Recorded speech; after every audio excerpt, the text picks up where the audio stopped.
Women have the power to transform this world.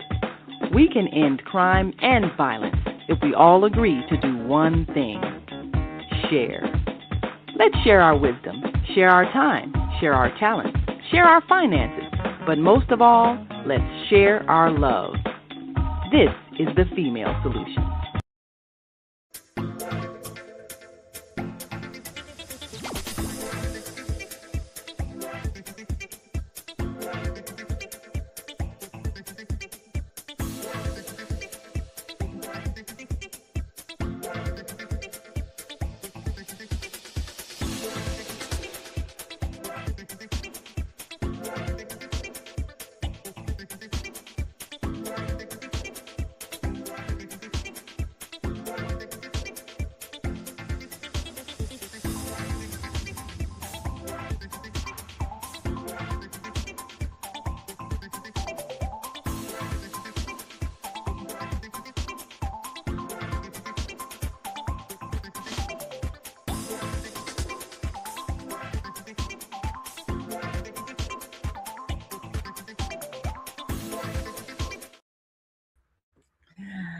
Good evening, and thank you for joining us on this Wednesday evening edition of The Female Solution, the on-air daily news hour.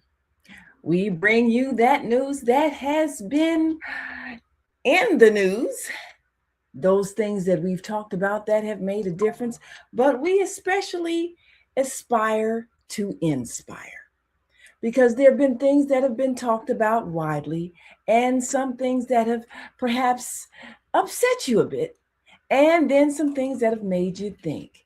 Well, as we go around the world, we especially want to take a look at what's happening right here in our own backyard. The opening of the Obama Center.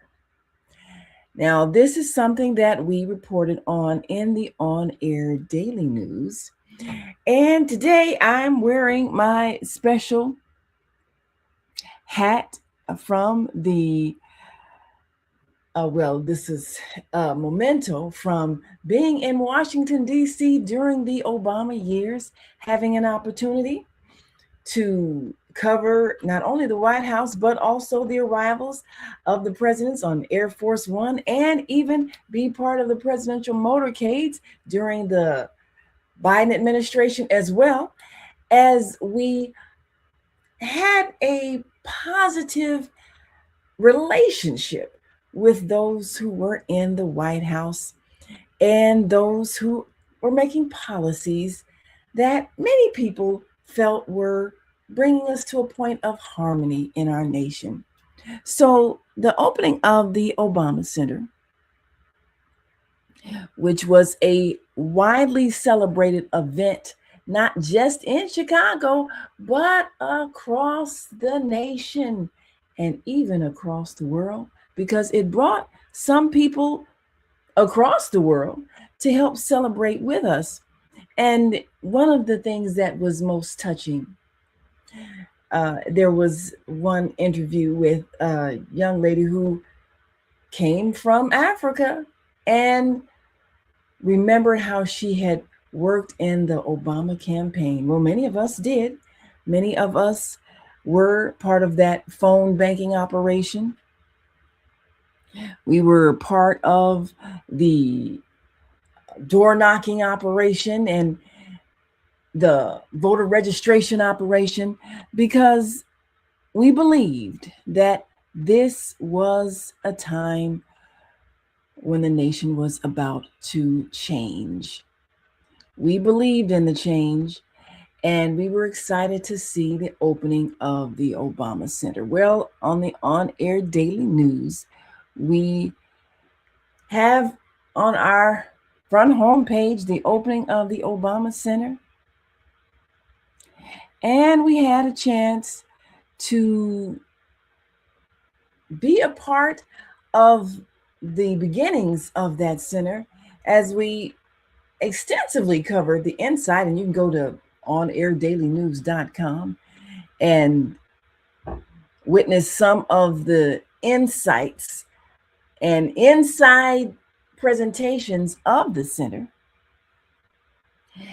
It's stocked full of the memorabilia and mementos and videos that tell the history of what happened. And it also gives viewers who were perhaps not even alive during that era a real sense of the value of that time. Now, we were fortunate to have had a preview with our own dear media pro and marketing representative, Rachel Montgomery, and she gives us her point of view. Those of us who are in Chicago and longtime Chicagoans, we know that across the world, Chicago doesn't necessarily have the best reputation.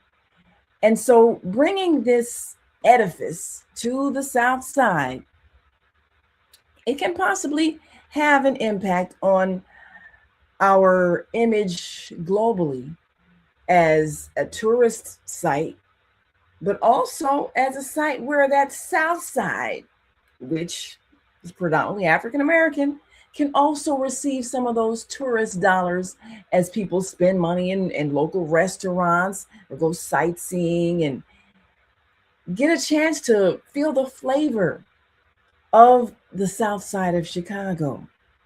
So this decision has economic implications for not just those viewers who attend the museum, but also all of the businesses on the South Side in the vicinity that are going to receive some of that tourist population.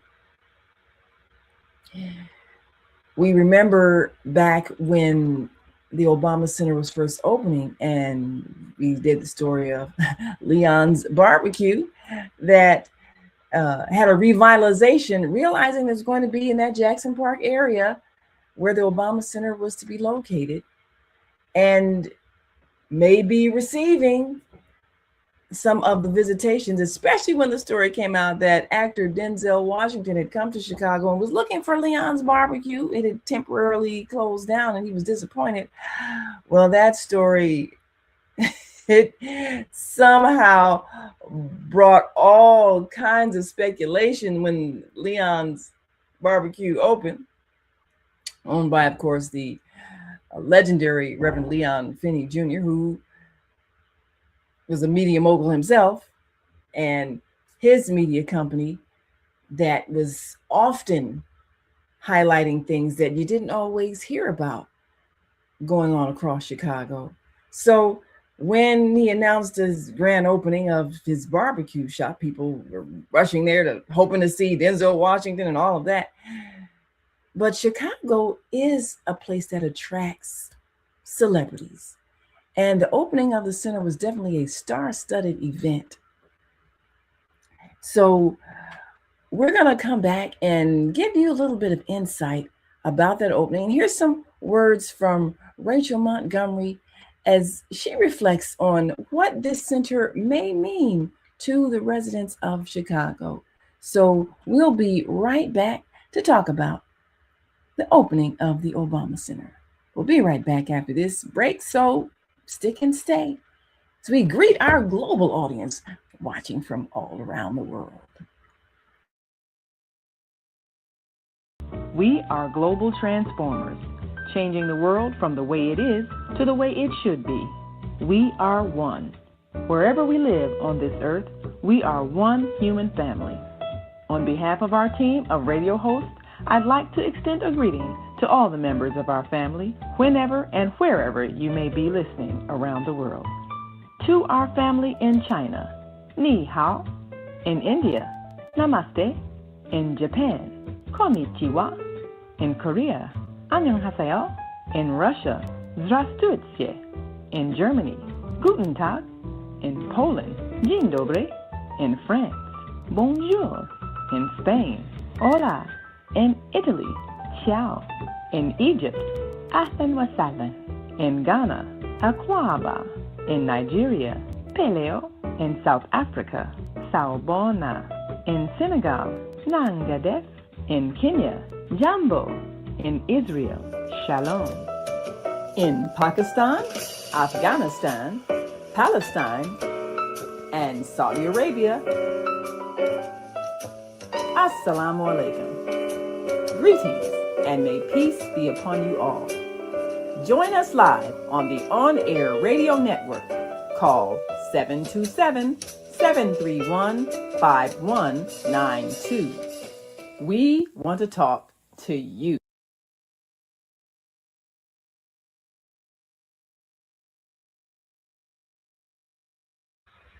Yes, we do want to talk to you. We want you to talk to us too, as we continue to talk about the opening of the Obama Presidential Center.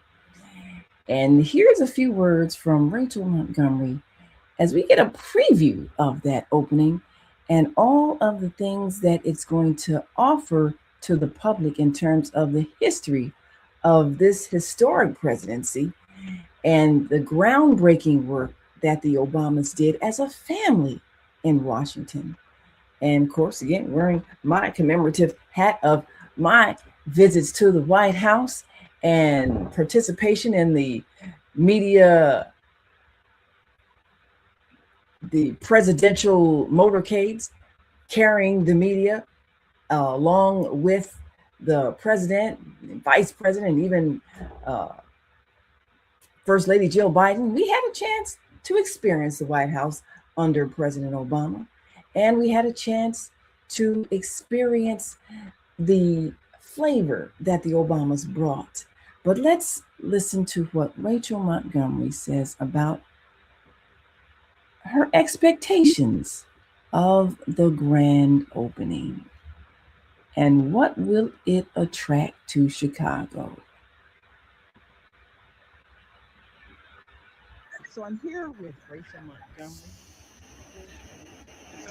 fantastic marketing representative, news reporter, communications expert, media mogul, and one who is giving us some insight about the Obama Center today.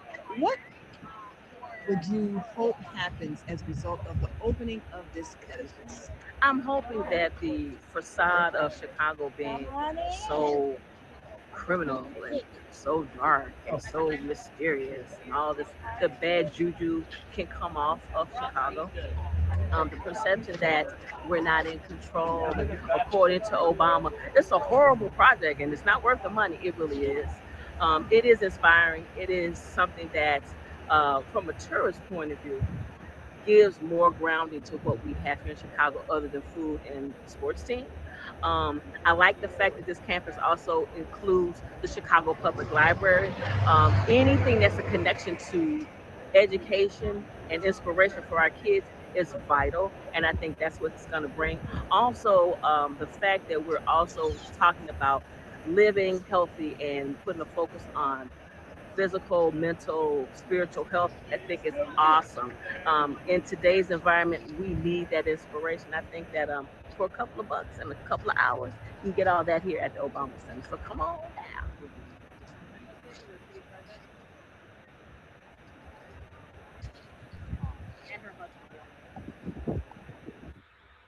All righty. Well, we know that the Obama Center changed the skyline of Chicago tremendously with that great big tower.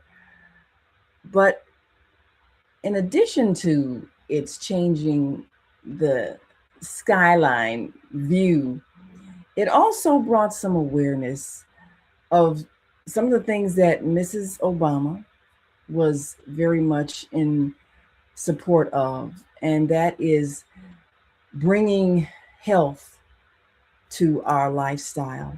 And on top of the library, the public library that is adjacent to the museum, there is a garden on top. And in the on-air daily news, we give you some of our insights on that garden as we visited so much of what is just a magnificent project to remind us of the values that we want to project to the world. So there have been many who have had their various views, but the Obama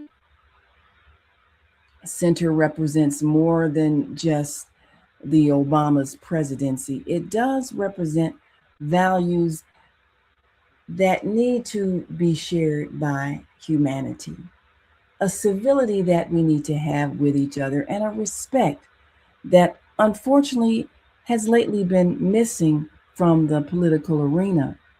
It's not necessary for us to be cruel and mean and insulting to those with whom we disagree. So we're certainly hoping that the outcome of the opening of this center will be a remembrance of our relationship, and it will be a remembrance of all of those things that we aspire to as a human family. So you can go to the Obama website, and see much of what this event. You can go to obama.org and you can see much of what this has to offer for those who wish to visit it with school groups, those who wish to bring the family, those who wish to reminisce and experience some of the activities, especially because it's definitely a child-friendly place. We had so many good memories that we can see when we look at much of the videos, the speeches.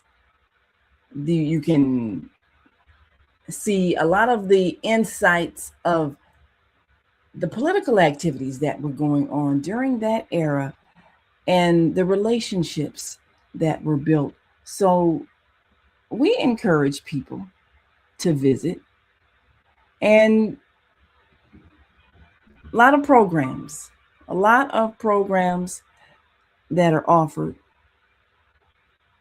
So you can explore, you can get tickets to the museum, and you can tour the center. You can explore the campus. You can enjoy the home court with, the basketball, as you saw. You can host an event there. And we're sure that many people will enjoy hosting events, probably educational events, everything from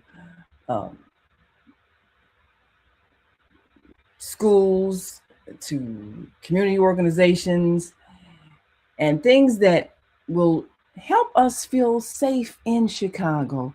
That's one of the things that is crucial, as Rachel talked about. The things that we want people to remember about Chicago, that this is where President Obama got his start as a community organizer and as someone who was drawn to the work of helping to revitalize neglected communities. This is where it started, and this is where many of our leaders can start. When you choose to have compassion for the people and you choose to make it a career in which you're working toward the betterment of humanity, it can lead to higher office. It can lead to greater achievements. So this is an inspiration for those who may be activists, those who may want to do community service as a career. It may evolve into a political career, a career in leadership, a career in organizing, and it just may change some lives. You can create a new organization that serves the needs of the people in a way perhaps even beyond what government can do. So, this center is a beacon of hope for those living not just in Chicago, but in cities and even rural areas all around the world. It shows that there is a possibility of us having a harmonious relationship with those across the street, across the city, across the nation, across the world. It does reiterate that theme of oneness, of unity, of harmony. And it is possible to have a government based on those principles and still maintain peace in the world. So when we come back, we're going to talk about what the nation is aspiring to and what this center may inspire as a result of its focus on the positivity and the possibilities, and even some of the political backlash and fallout because of certain people that were not present. There's a bit of pettiness going on. Can the people rise above it? That's the question.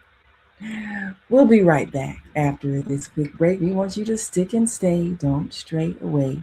We'll be right back as we talk about the opening of the Obama Center here in the south side of Chicago. We'll be right back.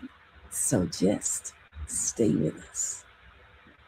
Welcome to Master Force with Mushim Suit. Join us each week on Thursdays at 7 a.m. Central, live on Facebook and YouTube on the Female Solution page, as we dive into powerful topics designed to assist you in mastering your life force. Our conversations feature a diverse lineup of experts, all dedicated to your growth. Tune in weekly to discover new ways to elevate your spirit and raise your vibration. And remember, we are ascending.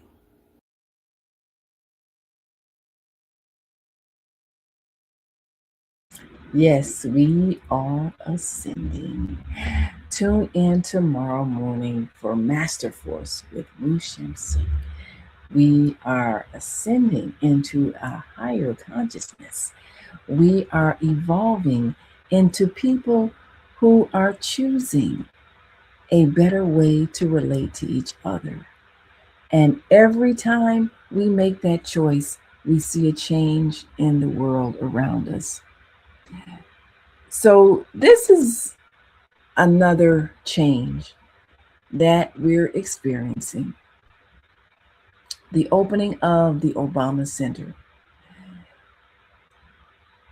It's a step in a direction in which we take the power to define our legacy. And it's important that we define our legacy because there are often people who will seek to define us, define what we've done and have not done. And the World Wide Web is such a place where there's chatter all the time, and people can call each other names and say all kinds of ugly things. And we can choose to highlight that and pay attention to it, or we can choose to ignore it. Now, there have been some posts on social media. Social media now is the place where people tend to spread gossip and everything else. And there have been some responses regarding the presidential center not including an invitation to the sitting president, which former President Clinton made a statement about. And you can view that online as well, because social media is the place where people discuss things and give their personal points of view. So he made an observation that this broke from the tradition, but he also made a very astute observation about the way that the relationship has been and the level of uncivility that has happened because of party divisions. And unfortunately, the attitude that we have seen has been hostile in a way that shouldn't happen when people are all in the same country, in the same government. We can't be enemies of each other. And yet, this vibration is escalating, and it's up to the people really to stop it and to say, no, this is not what we stand for, and we're not going to stand for it. That is who must end this petty bickering among politicians. It's destructive.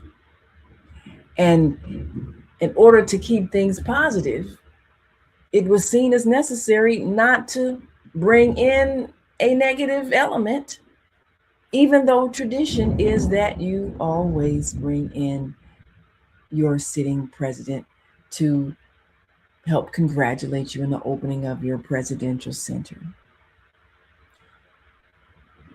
So how do we get back to the civility of what government is supposed to represent?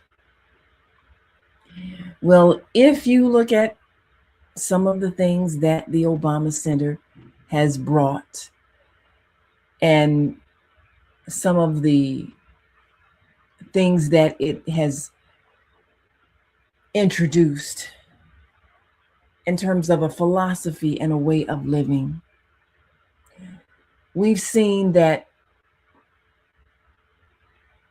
the flavor that we want our leaders to have is to never lose the common touch and to never become a figure that is feared, because we want our leaders, just like parents, to be people that we trust with our lives.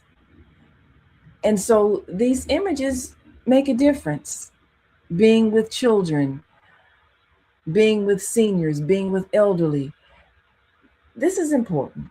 This is important because you can't just hold babies during campaign stumps where you're going through crowds and getting photo ops. It's got to be in your heart who you are. It's got to be a way of life. And we have to evolve out of the meanness that has become the way we've dealt with political differences. And it's the people who must choose this evolution. Now, this center is sold out from now to December, and we've published the announcement that tickets are now being reissued due to high demand, because people do want to visit and they do want to experience this with their children, and they do want to be able to experience it while it's still new.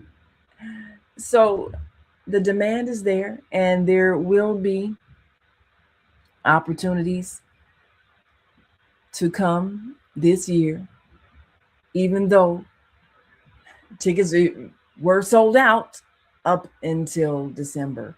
So tickets are being reissued, and we received that information. We've shared that in the on-air daily news as well. Because this is history. Now, for those who are wondering what exactly those in leadership now had to say about the Obama Center and the legacy of President Obama, what we're learning and what the on-air daily news seeks to do in terms of setting an example is not to repeat negative things that people say, because you give them wings to fly when you repeat that which is not putting forth positive energy.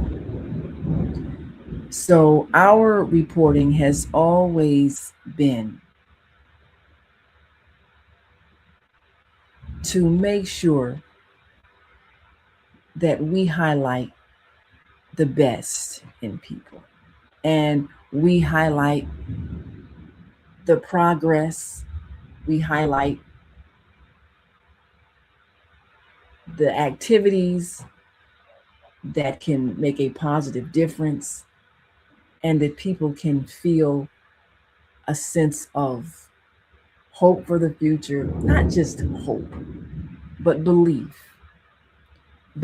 that things are evolving. And we report things in such a manner that it's clear that the good side is winning, the positive side is winning, the progressive side is winning, the side of peace is winning. And we encourage those who are choosing peace over conflict, because every time we do this, we encourage those who haven't quite figured out how to get along to do so. So here we see children's programs that are part of a presidential center, because if anybody's important, it's the children. The Obama Foundation is highlighting this. The Obama Foundation activates people around the world to more powerfully participate through leadership training, values-based curriculum, and community building. That's so important. Community building. That's what it's all about. So if anybody has criticisms about what this center is representing, or even if they had political differences with President Obama, ultimately we've got to build communities, because communities are the foundation of the entire nation. And it's to no one's benefit when communities are torn apart, when communities don't get the economic support they need for schools to be functioning, and children to feel safe, and parents to be able to interact and participate in programs, so that our children can build the world that they deserve to experience, a world where people are choosing to live in harmony. We can choose to not prepare them for a war-based economy or a war-based culture. We can choose that, because our children deserve a higher conscious living experience.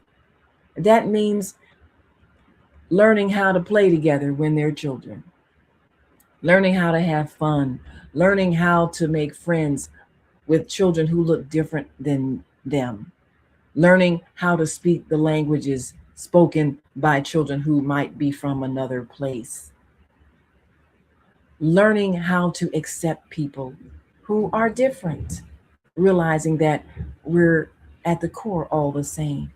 So this is the environment that this center promotes. And regardless of what one may have thought about what President Obama did or did not do that they had hoped he would have done, the legacy is one of changing the attitude about leadership, and changing the attitude about cooperation among colleagues who are in the government, even if they represent different parties. So this is a level of maturity that we, the people, desire for our elected officials to achieve. This is the level of maturity that we must set as a standard for those who wish to earn our votes. And so the Obama Foundation is encouraging that kind of an attitude toward leadership. And we're grateful to have experienced the opening as a Chicagoan right here, seeing how even the public transportation system has made adjustments. There's a special Obama Center bus that goes from downtown all the way to 61st and Stony Island, just for the center, because it's anticipated that many people will be coming to the city, just especially to tour the Obama Center as one of the major attractions. And so it's being made easy to find and locate without having to struggle with parking. And this is important because tourism brings a money flow. And that's something that the South Side truly needs. And all of the merchants in that area will appreciate. So we'll be right back after this last break to take a look at a different point of view when it comes to the Obama legacy. How were those abroad viewing the Obamas? And how are we, as an international city in Chicago, going to change our image to best reflect that beacon of hope that this Obama Center represents? We'll be right back after this last break. So we want you all to simply stay with us. Leaders of nonprofits empowering worlds. Let's go. But the vision that God gave me, I felt that it was time for me to step out and work on the vision that God gave me. We need look no further. We have a unique voice. We have a unique talent pool.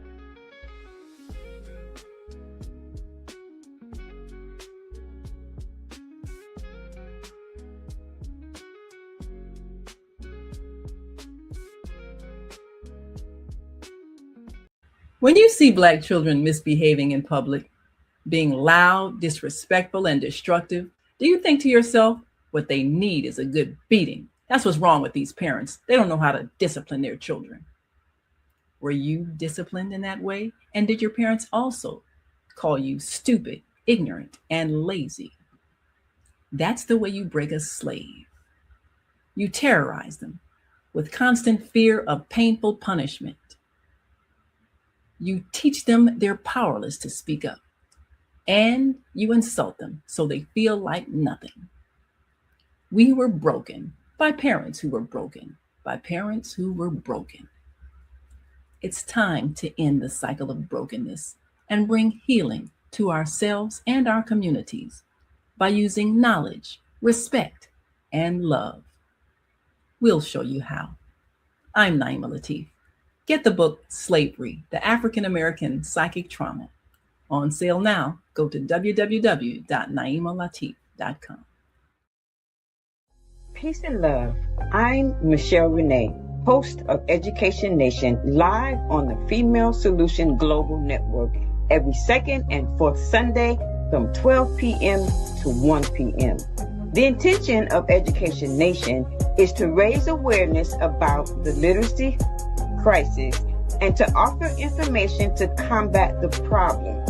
The goal is to awaken an army of reading coaches and mentors.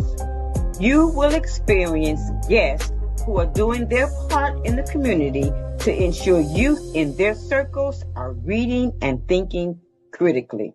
I look forward to serving you in this capacity. Literacy is freedom, and Education Nation will offer information and strategies to help ensure our young people stay free. Yes, we want our young people to stay free. And we are advocating that our young people learn about their history so that they can, in fact, stay free. We are advocating that our young people hear the words of their elders and that they appreciate the struggles that their foreparents have gone through and the triumphs that they have achieved so that they don't blow the freedom that has been given to them. Well, this is one of the issues that we talk about as we take a look at what we're teaching our children. What do we want them to know about their legacy? What do we want them to know about those who've gone before them? And how significant is it that there was a first Black president of the United States? For children born perhaps in 2000 and beyond, they grew up seeing the elections, 2008, Barack Obama, and they were in their childhood and they experienced this presidency for a good portion of their youth. If they were born after that time, they may see the world a little different. So, how do we help our children appreciate what happened historically without obsessing about slavery and racism and keeping the legacy of anger and rage and feelings of frustration or victimization? Because that's very disempowering. How do we teach our children what happened without making them bitter and without making them feel powerless against a systematic, discriminatory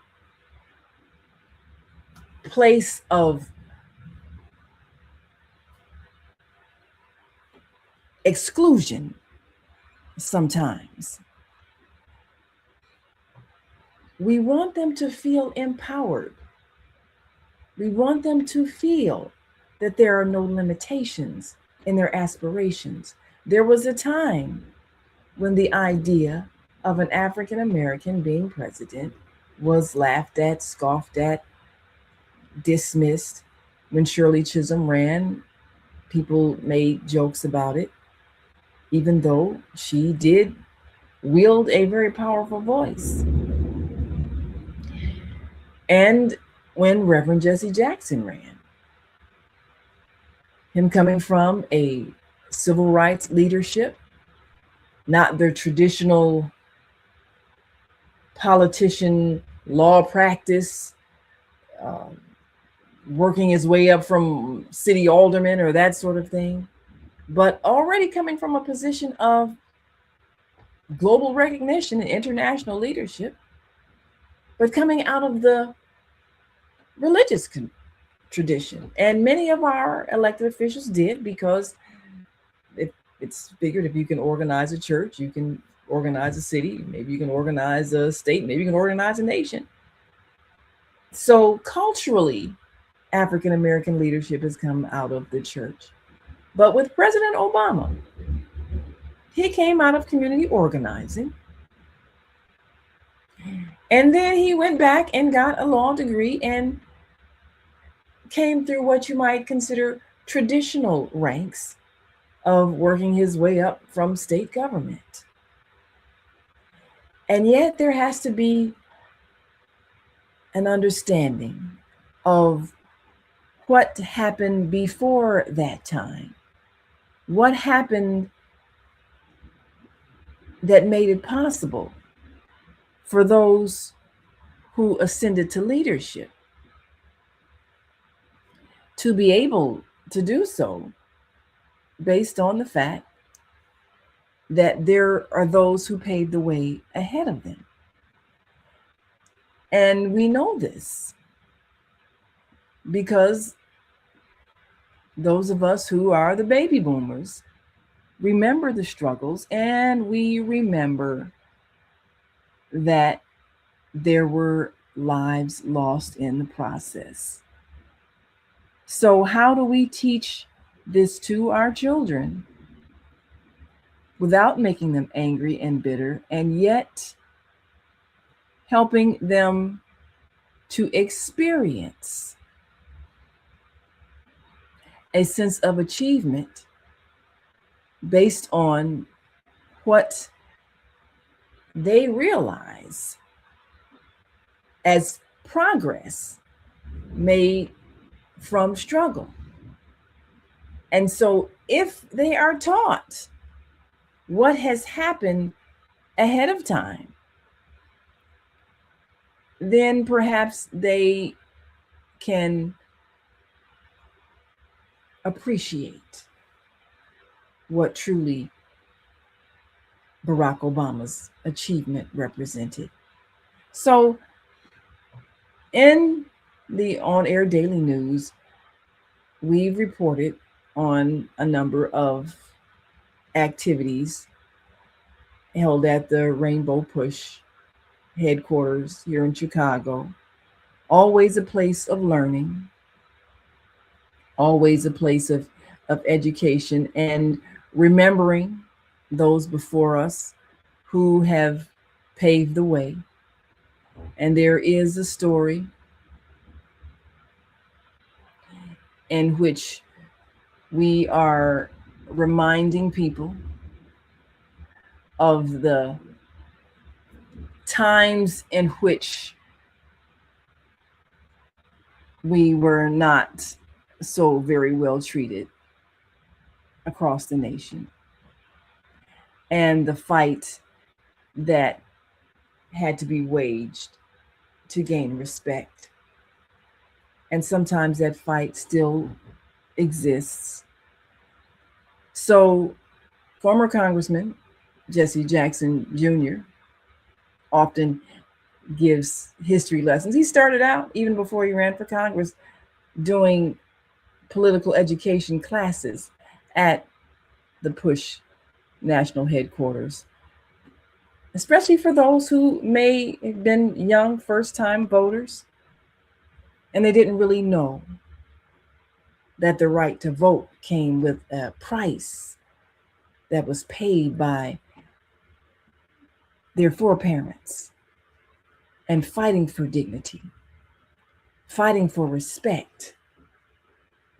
And we're still evolving into a population where we're finally seeing each other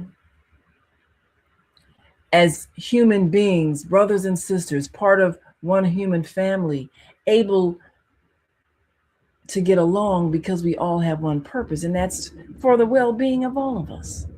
So being able to develop systems where we share resources and we all participate in the creation of a comfortable, well-ordered society that flourishes for all. This is something that the Obama Center can represent in terms of an ideal. So whether or not you agreed with President Barack Obama's policies, whether or not you believe he achieved the great American dream of equal treatment of all people during his time in office, the important thing is what we pass on to our children, and that is a belief that we will get to the point as a people, as Dr. King says, he's been to the mountaintop. Well, we will get there. And that mountaintop is where we all as a human family, learn how to thrive together without bitterness, without fear, without anger. We can live in peace and we can live in love. Yes, we can. Yes, we can. And that has been the theme for the Obamas.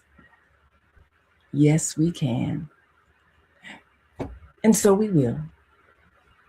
But we invite you to come on down to the Obama Center at 60th and Stony Island. Peruse the lands, go to the exhibits, and you can go to onairdailynews.com. And you can most certainly read some of the reflections of people who have been there and seen it and experienced even the opening and what it felt like for them to see a victory that's been won. I'm Naimah Latif. Thank you for joining us on this edition of the On Air Daily News Hour. Come on back tomorrow for Master Force with Mushem Sut, and join us every day for a powerful message from our team of hosts, our great team of hosts on the Female Solution Global broadcast. So until next time, continue to shine your light. We've come to the end of our show today. If you missed any broadcasts, go to our website for the audio and video archives at www.thefemalesolution.com. On behalf of our team of radio hosts, I'd like to thank all of you who participated in today's discussions. And to our global family joining us from all around the world, we say thank you. To our family in China, xie xie. India, Dhanyavad. Japan, arigato. Korea, kamsamnida. Russia, spasiba. Germany, danke. Poland, dziękuję. France, merci. Spain, gracias. Italy, grazie. Egypt, shukran. Ghana, madasi. Nigeria, eshe. South Africa, ngiyabonga. Senegal, jareh. Kenya, asante. Israel, toda. Pakistan, shukriya. Afghanistan, tashakur. Saudi Arabia and Palestine, shukran. Assalamu alaikum wa rahmatullahi wa barakatuhu. Thank you, and may peace be upon you and the mercy of God and God's blessings.